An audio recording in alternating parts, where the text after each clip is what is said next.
10 horas e 56 minutos. Olha, aumenta em cerca de 30% a procura por equipamentos e serviços de segurança nessa época do ano. Quase véspera de ano novo, muita gente saindo para viajar. O número é o mesmo registrado de assaltos a casas de quem viaja nesse período. Para melhorar a segurança, existem desde medidas básicas sem custo, como uma boa relação com os vizinhos, até umas soluções mais caras, como a contratação de profissionais armados. O encarregado de segurança de uma das principais empresas do ramo de Curitiba, Jorge Fernandes, dá algumas dicas de como diminuir o risco de assaltos às casas vazias. As soluções mais viáveis seria reforçar trancas e sempre a pensar nas trancas internas. O gradeamento externo hoje, ele é muito suscetível a arrombamentos. Então a gente tem orientado as pessoas a pensarem em pantográficas internas. Uma solução também importante são aquelas lâmpadas que acendem só à noite e durante o dia elas apagam. A questão também dos muros, né? A pessoa sempre pensar em deixar a visibilidade da casa, da parte de fora, visível. Isso também coíbe, né? Pode pensar em alguns sensores eletrônicos que podem disparar uma sirene que também serve para assustar determinados tipos de ladrões. É bom sempre ter contato com uma pessoa de extrema confiança para recolher jornais, revistas e de repente abrir um pouquinho a casa, ventilar, que essa movimentação também consegue coibir algumas ações. A comerciante Solange Kaminski viaja bastante e diz que a principal segurança atual da casa é o cachorro, mas que um sistema de alarme está sendo implantado na rua onde ela mora. Eu aviso os meus parentes e o vizinho. E eu tenho um Rottweiler que cuida da casa. Daí tem algum parente meu que vai lá, põe aguinha, comida. Já entraram na casa do meu vizinho. Inclusive o pessoal da parte de baixo da rua tá pondo aquele monitoramento que quando algum vizinho vê alguma coisa, toca aquela sirene na rua, todos os vizinhos ouvem e saem pra fora pra inibir o ladrão. Que ano que vem vai pôr na nossa quadra também. E durante a noite tem o guardinha que passa pitando. O delegado da Furtos e Roubos de Curitiba, Marildo Antunes, fala da importância do contato com os vizinhos e ainda alerta para outros crimes cometidos com mais frequência no fim de ano. O mais importante é que as pessoas conheçam seus vizinhos e mantenham um contato com esses vizinhos, explicando que vão viajar. Porque se tiver qualquer movimento estranho, esquisito na casa, que a pessoa ligue para a polícia. Do que, lógico, desde que o vizinho esteja de confiança. É muito comum no final do ano também os marginais criarem meios de aplicarem golpes nas pessoas. No momento de receber encomendas, no momento de receber pessoas estranhas.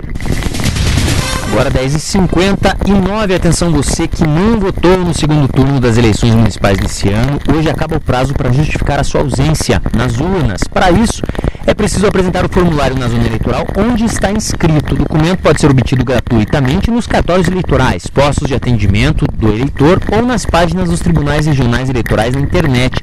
Quem não justificar no prazo pode ter que pagar uma multa no valor de R$ 3,50. Está aí o serviço para você. 13h abre, portanto, o atendimento ao eleitor do TRE. 10 horas e 59 minutos e o Band News Curitiba edição da manhã fica por aqui. Obrigada pela audiência e pelas participações. Você continua ouvindo notícias locais ao longo da programação e a gente volta amanhã com o noticiário completo do Paraná. Tchau, Emanuel Perim. Tchau, Roberta. Até amanhã.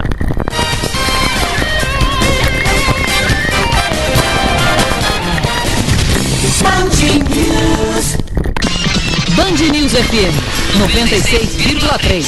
A primeira FM de Curitiba com notícias 24 horas. Um jornal completo a cada 20 minutos. Band News, a primeira só notícia e só FM. Você está na rede Band News FM. São Paulo, Rio de Janeiro, Porto Alegre, Belo Horizonte, Curitiba, Brasília, Salvador, Campinas. Notícias, prestação de serviços e opinião. Você em sintonia com tudo o que acontece de importante no mundo e na sua cidade. Jornais completos a cada 20 minutos e um time de comentaristas e âncoras sem comparação no rádio brasileiro. Rede Band News. Só notícia, só FM.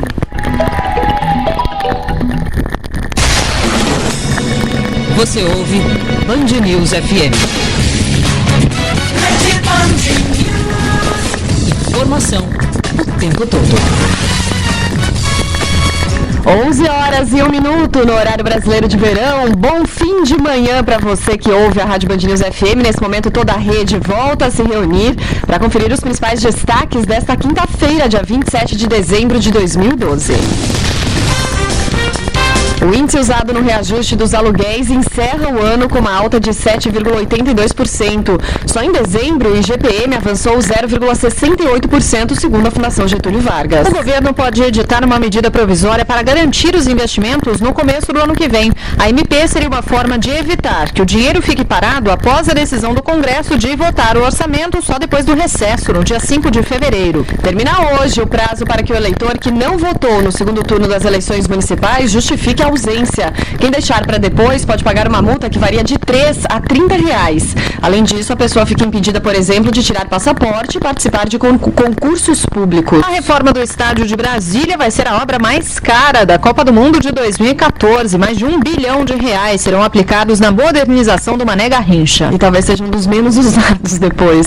A nova diretoria do Flamengo toma posse hoje no Rio de Janeiro. Eduardo Bandeira de Mello vai substituir Patrícia Morim no comando do clube, mas só poderá assinar documentos depois da virada do ano.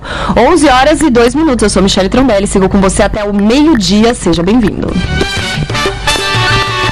Band News. Tempo. Laura Ferreira da Somar Meteorologia aqui no estúdio. Tudo bem, Laura? Michele, tudo. Você? Tudo bom. Temos mais uma perspectiva aí de tarde muito quente na região sudeste, Laura? Sim, de novo os termômetros podem passar dos 40 graus, Michele. Você sabe que em São Paulo, né? No Rio, porque eu ia dizer exatamente isso. Agora, São Paulo, apesar de calor, a temperatura já não sobe tanto assim durante todo o dia. A gente vai ter máxima de 32 entre a capital e o litoral. Ribeirão Preto ainda quente, com 36 de máxima. Campinas com 33. É uma temperatura muito alta, mas se a gente for considerar que estava subindo sempre e a gente já estava com 34, quer dizer, podia ir até um pouco mais do que isso, os termômetros estão caindo lentamente porque hoje tem a aproximação de uma frente fria. Então, em São Paulo, a chance de chuva aumenta bem por causa desse sistema que se aproxima. Temporal, rajadas de vento, muitos raios, tem até possibilidade de queda de granizo, tem tempo quente e úmido e também uma frente fria, por isso o potencial para chuva forte é maior. No Rio não deve ser com essa força toda, mas não dá para descartar a chance de alguma chuva e a máxima passando de novo dos 40. No Rio é até bom, né? Para refrescar um pouco, porque passando de 40. Ontem o recorde foi quanto? 43,2. Desde que começaram as medições naquela estação, a gente não tinha tido uma temperatura tão alta assim registrada. Mas 2 dias, viu, Michele, de temperaturas passando dos 40, porque no fim de semana, aí com a chegada de uma outra frente fria, a temperatura vai cair um pouco. Aí vai cair para 36, quer dizer, o calor continua, mas pelo menos esse calor intenso ele vai dar uma trégua. Essa outra frente fria que vai chegar, ela deve deixar o tempo bastante instável em São Paulo, mas aí a gente fala mais pra frente dos próximos dias. Hoje, então, cara de verão no sudeste, Belo Horizonte com máxima de 31, 32, que é a mesma máxima prevista para Brasília, também com cara de verão. Salvador sem chuva por enquanto, 32, 33 agora à tarde. E no sul do país, com a frente fria, né, que vai se aproximar do sudeste, as condições mudaram muito, principalmente no Rio Grande do Sul. Os termômetros caíram bastante. Porto Alegre com tempo instável nas próximas horas. Bastante quanto? Caiu mais de 15 graus em 24 horas. Algumas cidades registraram termômetros de 39 e 40 e hoje elas não passam de 23, 22 graus. É uma queda bem significativa. E aí com condição de chuva, quer dizer, Porto Alegre, Florianópolis também, Santa Catarina com chuva forte hoje, se aproximando do Paraná. Então Curitiba também até o final do dia com algumas pancadas, mas ainda em Curitiba tempo abafado, Michele. Daqui a pouquinho a Laura volta falando e respondendo a pergunta que ela adora. Laura, vai chover no Réveillon de Copacabana? Daqui a pouquinho, tá? Combinado. 11h05 agora no horário de verão, tivemos um café da manhã da presidente Dilma Rousseff com jornalistas. Quem acompanhou esse assunto em Brasília foi o repórter Bruno Feitosa e os assuntos discutidos, na maioria, assuntos econômicos, Bruno? Exatamente. No tradicional café da manhã, a presidente Dilma Rousseff começou a conversa falando do neto. Em seguida, falou sobre o crescimento do PIB. Ela disse que está fazendo de tudo para que o PIB seja o maior possível e para que isso aconteça foi necessário tomar algumas medidas, como a redução de juros e ajustes na tributação. A presidente atribuiu os problemas de energia que têm acontecido por todo o Brasil à falha humana. Ela chegou a dizer que se alguém disser que a falha elétrica foi por causa de um raio, de gargalhadas, pois raio cai todos os dias por causa de chuva, e chuva é necessário para que as hidrelétricas funcionem. Dilma falou também que o Brasil precisa investir em infraestrutura para crescer. Em relação ao mensalão, ela disse que não se manifestaria sobre este assunto.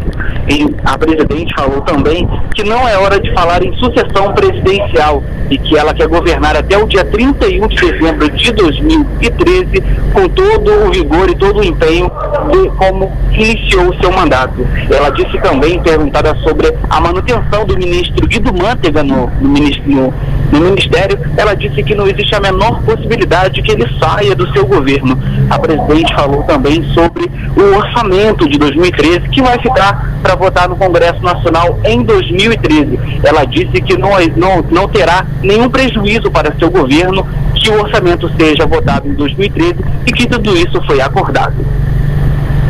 Tá certo, as informações do Bruno Feitosa, que acompanhou, portanto, esse balanço feito pela presidente Dilma Rousseff com assuntos importantes, entre eles esse que ele destacou, falando que não existe a menor possibilidade de tirar o ministro Guido Mantega do Ministério da Fazenda, também sobre problemas de energia elétrica. Aliás, sobre problemas de energia elétrica, daqui a pouquinho a nossa reportagem traz informações sobre aquela falha na falta de luz que aconteceu no Galeão, que gerou vários transtornos. Antes, vamos acionar a nossa reportagem em Belo Horizonte com a Flávia Ivo. Técnicos do CENIP, o Centro de Investigação e Prevenção de Acidentes Aeronáuticos, devem chegar hoje a Pará de Minas, na região central do estado, para realizar a perícia para apurar as causas da queda de um monomotor que matou 2 pessoas na noite desta quarta-feira. Diogo Damer Santos Pereira, de 22 anos, pilotava a aeronave, ficou preso às ferragens e morreu carbonizado no local do acidente. O outro tripulante, Armando Coura Gomes Júnior, que era piloto comercial, sofreu queimaduras, traumatismo craniano e várias fraturas. Ele chegou a ser levado em estado grave para o Hospital de Pronto-Socorro aqui de Belo Horizonte, João 23, onde morreu no início da madrugada de hoje. O monomotor partiu aqui de Belo Horizonte com destino a Pará de Minas. A aeronave caiu em um pasto desativado próximo ao local do pouso e pegou fogo. Chovia forte, ventava muito no momento do acidente, mas as causas da queda ainda são desconhecidas. A escola de aviação Net Aviation, proprietária do monomotor, foi procurada pela nossa reportagem, mas disse que não vai se pronunciar sobre o assunto. Aqui em Belo Horizonte, céu nublado, temperatura na casa dos 28 graus. Agora 11 horas e 8 minutos, a Marisco Deler tem informações ao vivo do Rio de Janeiro justamente sobre esses problemas que causaram falta de luz no aeroporto do Galeão. Já existe aí um indicativo do que causou esse problema, Maria? Não, por enquanto, na verdade, segundo a LAT, concessionária que administra o serviço, o problema foi provocado por um equipamento na subestação de energia do próprio aeroporto. Muitos passageiros tiveram que ficar retidos dentro dos aviões e as malas ficaram à deriva na esteira do terminal. O gerador foi acionado, mas não foi suficiente para atender todo o terminal. Devido a esse apagão que atingiu na noite desta quarta-feira o Aeroporto Internacional Antônio Carlos Jobim, 19 voos sofreram atraso, sendo 10 domésticos e 9 internacionais. Segundo a Infraero, não houve cancelamento. O sistema foi suspenso às 9 horas da noite e totalmente restabelecido 2 horas depois. Mas só aqui no Rio de Janeiro a temperatura é de 33 graus. 11:09 nos aeroportos, se você vai viajar principalmente para os Estados Unidos, a informação das principais companhias que seguem para os Estados Unidos, principalmente para a costa leste, é que não há interferência nos voos que saem do Brasil rumo aos Estados Unidos, nem naqueles previstos para chegar ao Brasil vindo justamente do território americano.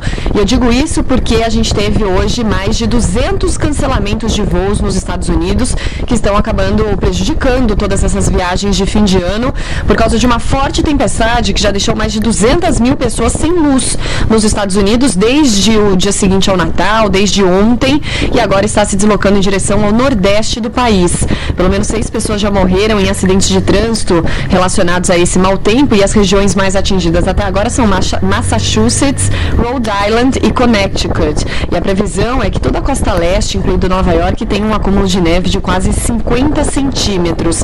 E de acordo com o principal site que monitora os voos nos Estados Unidos, a American Airlines é a companhia mais atingida, com cerca de 30 voos cancelados até agora, de um total de 200. Ontem, outros 1.500 voos foram cancelados nos Estados Unidos. 11:11.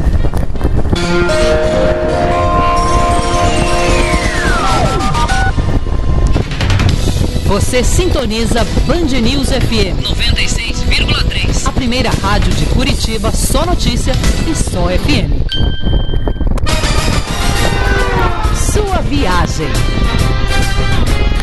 Na BR-277, entre Curitiba e Paranaguá, fluxo alto no sentido litoral, agora 1.400 carros passando por hora pela praça de pedágio rumo às praias do estado. De acordo com a Ecovia, a fila de caminhões é de 4 quilômetros para desembarcar no porto de Paranaguá. O trânsito é lento próximo a Paranaguá, mas não chega a afetar o tráfego na rodovia em todo o trajeto para as praias. Não há trechos de congestionamento e nem acidentes em atendimento agora na BR-277, entre Curitiba e praias do Paraná. Saiu a previsão de movimento para o ano novo na BR. A previsão da Ecovia é de que 320 mil veículos circulem por esse trecho da estrada entre a 0 hora de quarta-feira, que foi ontem, até 24 horas do dia 2, quarta-feira que vem. Uma semana de grande movimento 100% maior do que o registrado em dias normais neste feriado e pré-feriado de Ano Novo nas praias do Paraná. Nenhuma obra está prevista para o período, nem interdição, só na terça-feira, dia 1º, que vai acontecer a operação Mão Única na PR-407, rodovia que liga o trevo de Praia de Leste até a BR-277 em Paranaguá. Vai ficar com Mão Única das 2h30 da tarde até as 7h30 da noite para facilitar a volta do litoral. Há 7 anos é assim. Você acorda de manhã, toma café, escova os dentes, liga o carro e...